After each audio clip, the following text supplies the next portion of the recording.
and welcome to this magnificent, potentially anyway, training in self-esteem, self-confidence and self-worth, which are the three faces of the same entity. Although I say entity, and very shortly I will contradict that. What we're going to be doing here is not teaching you how to be confident. We're not going to be teaching you how to have self-esteem. And we're not going to be teaching you how to have self-worth. Because I said that they're entities. It's an entity, but it's not. There are actually no entities. This is a very important fundamental point. We use nouns in our language as a shorthand way of describing processes. Let me explain. Everything in this universe is in motion. Everything manifest in the world of matter is moving, both in terms of spinning around the sun or the galaxy or the whatever, or in terms of internally the movement of entropy, the crumbling, or the reconstruction. This is occurring within a table, within a chair, within a mountain, within my hair, within your face, within the whole of the human race. And everything manifest is subject to what Milan Kundera calls the law of universal transience. Bless his heart, what a beautiful phrase. Everything is subject to the law of universal transience. Hence, everything is actually a process. So really there are only verbs. The chair is chairing, the table is tabling, the hair is hairing, and so on and so forth. Well, this would become unwieldy if we were to walk around explaining it all as processes. So we explain it as nouns. We think of things as entities or things.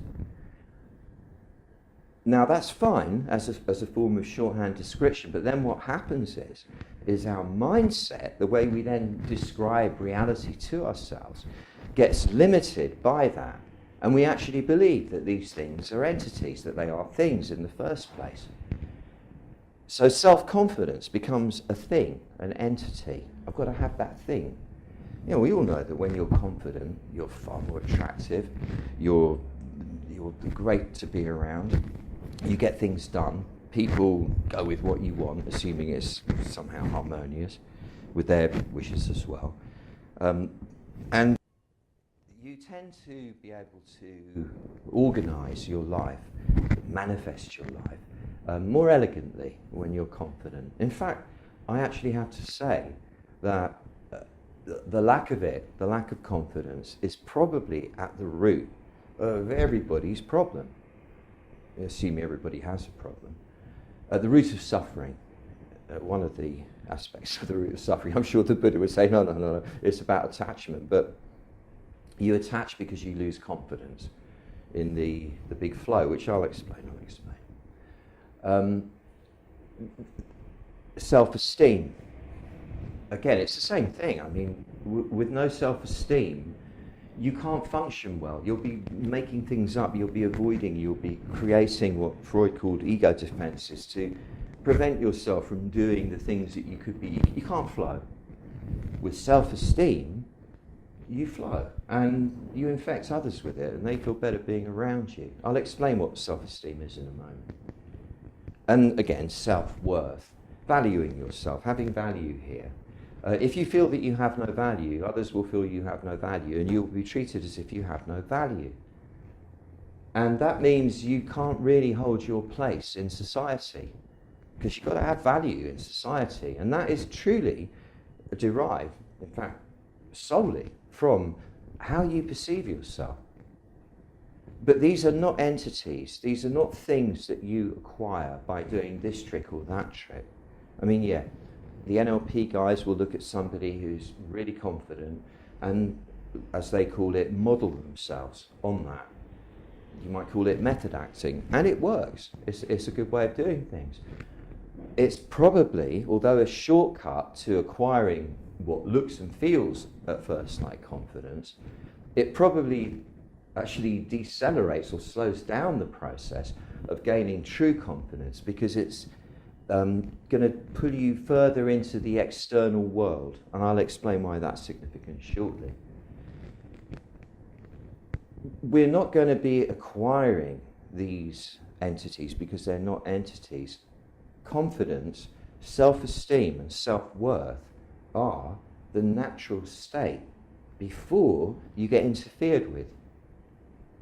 And I mean interfered with by parents, by teachers, by siblings, by anyone in authority, by the media, by everyone and everyone as you're creating your descriptions of reality growing up from childhood. When I mean being interfered with, I don't mean sexually abused. I'm talking about being bullied. And I'll explain what I mean by being bullied later on. I'll explain why it has the effect it has. But as a shortcut to explaining the lack of confidence, you can put it down to being bullied as a child.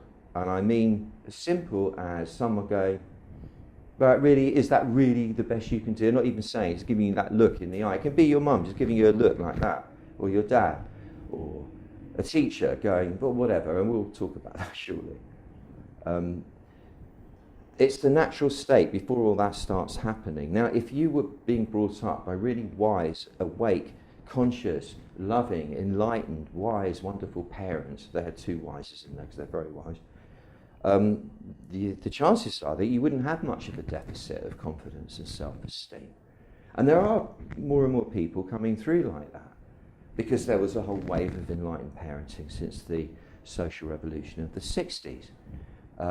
But this isn't like a rule to be accepted as the general, it isn't. And the general rule is as you'll notice, people get bullied as children. And this is what causes the holes in the natural state until eventually you become so removed from what you really are that you just haven't got that state anymore, and then you haven't got confidence. What we're going to be doing here is we are going to be healing that so-called inner child, that part of you that was damaged by bullying, however mild it might have been, and thereby lost its confidence. We're going to be able to heal that together effectively and reintegrate that what was damaged child back into you, no longer damaged. And although it's happening in retrospect, it really is all happening now, because your 4-year-old, you as 4 years old, is still you inside. It hasn't gone anywhere. It's just like a tree with carbon rings growing round it. That 4-year-old is still in you. It's still who you are. And when we can get back to that, and even earlier than that, and divest ourselves of all this overlay of negative interference, we will naturally attain to the state of self-confidence, self-worth, and self-esteem. And of course, I'm going to help you kind of angle it. You know, once the first stage is becoming cognizant of what is going on inside. The second stage is knowing how to adjust the state so that you're one with your true nature. The third stage is to develop the intention of how you want to be. In other words, how you want to share your gift, your unique gift with the world. Because once you know that, all the rest sort of falls into place quite easily. So we'll be able to kind of move it towards more and more feeling of confidence and esteem and so on and so forth. But really all we have to do is get cognizant of how we're punishing ourselves, mimicking the people who bullied us initially. I hope you're following me. Self-esteem, the word really literally means love. Esteem, I love you. It means love. Self-worth, well, we know what worth means. You're worthy of being, essentially, what is it? A member of human society. And confidence, which results from the other two, and vice versa, means literally fidere, I trust, and con is with. So I trust with myself. It's to trust with yourself, to hold the faith with yourself. In England, it was a tradition many years ago to call your dog Fido, Fido the faithful hound. And Fido meant, it's like I'm faithful. So you're holding the faith with yourself, with your true nature. And the true nature is really synonymous with the benign source and provider of all experience. Call it the Tao, call it the big great presence, call it the great conjurer, call it whatever you want to call it. You can call it Alice if you really want to. I don't know if it will recognize that you're talking to it, but it doesn't matter. And again, when I say this, this is really important. The Tao is not a person. In our kind of really relatively primitive cosmology in the West, we were taught to believe that the Tao was a man in the sky with a beard called God. And, I wouldn't say that it's not true. I couldn't categorically prove there was never some sort of universe-sized giant in the sky with a beard called God. I don't know. But I somehow feel there wasn't. And nor any as much as I don't feel that there was ever a goddess in the sky called Isis. What there is, for sure, is this primordial consciousness and energy that you embody when you take form as an embryo in the womb. You didn't invent that. You didn't make it up yourself. It was there. And it wasn't there in like some little envelope in your mum's womb waiting for you. It just is there at the subatomic level. You embodied it and you grew and you became an embodiment of consciousness and energy. This was a primordial consciousness and energy that's always been there. And it's that. Whatever that is, call it what you like, that is the Tao. And that is the same as your true nature, because that's what we are. We're like flowers that grow in the garden. We take ourselves very personally. We worry about whether our petals are as pretty as the flower next to us and all the rest of it.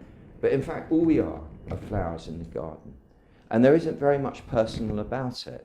Although it's fun being caught in this magnificent illusion of it being personal.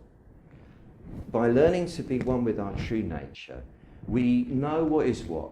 We understand that we're here because we're meant to be here. We're here, therefore we're good enough to be here.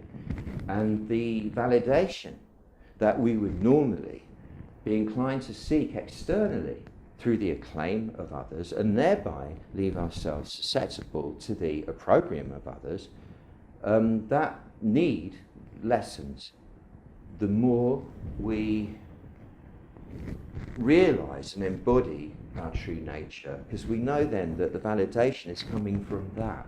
The partnership is coming from that. The support we need is coming from that. And it will be expressed by others around us as required, of course. But the fact is that in this transpersonal reality, no one is indispensable. There are set roles that have to be played in the theatre of life, and it doesn't actually matter who's playing them. And that's obvious, because if you look at the story of humankind, the theatre of life that has been going on since we've been on the planet, the characters, the roles have stayed pretty much the same, but the actors have come and gone. Otherwise this place would be more overcrowded than it is. And so what we're going to be doing here is a healing process to take us back to the true nature within, make contact again with the source of our being. And we will do this first by looking at the misconceptions and delusions that held us trapped with the idea that we were not good enough. It's very interesting. One thing I have noticed traveling around extensively in many different kind of areas of life, different strata of society, it really doesn't matter how wealthy, how beautiful, how famous, how cool, how well dressed, how well kitted out, how young, how old, whatever. It doesn't matter how poor, it doesn't matter how ugly, it doesn't matter how ill, it doesn't matter how well, it doesn't matter what. The one thing I would say is universal, perhaps with a couple of exceptions, is that people do not feel good enough. The whole world, our economy, is run primarily, I'd say, on that fact. If you look at all the money spent on cosmetics and fashion and advertising of those things, and I'm not just talking about fashion in your clothes, but fashion in your technology, in your car, in your house design, in the way you live your life and everything, to look good.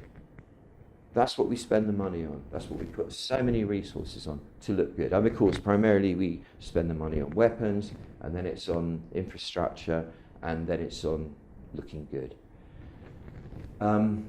It's a major driver, and it's actually intrinsic to the human bonding mechanism. We are a herd animal.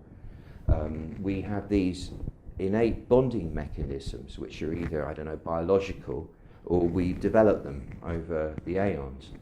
And one of them seems to be, I'm not good enough, and therefore I have to make myself better. And everybody's walking around thinking that. And everybody is looking for validation from everyone, being judged, being appraised. Look at the social media phenomenon, with people liking, disliking, how many friends you've got, and all the rest. And it's a game. It's a totally virtual game that many take more seriously than the game going on outside the computer or they're playing. So we're driven by the need to look good. What we're going to do here is learn how to be present inside with such depth and steadfastness that firstly you don't care what you look like. It doesn't mean you become slovenly. Of course you take pride in your appearance just out of respect. A flower makes itself as beautiful as it can, but you're not concerned with the judgment of others. A bit old-fashioned, that thing he's wearing on his head or whatever, that thing. You don't worry about that. You don't worry if you look like a fool. It doesn't matter, because your relationship is with the big one. It's with the Tao, with the true nature. And that's who you're grooving with when you're walking along doing your thing. You're not needing to go like selfie, look at me in this place, aren't I great? You don't need to share it with everyone else to get their approval. You don't need to bond that way anymore. You got it coming from behind you, from the down. It's going, yeah, go on. And that's all you need. And the beautiful paradox, of course, is that the more you have this innate, true confidence, this true faith with yourself, this true love of the being, the realizing the full worth of this experience, this process of you, the more others are drawn to you anyway. And it's not because you're acting in a certain way or looking cool or got whatever it is, because they can feel it. They just feel the presence in you, and that's what we all want. I would like you to do this.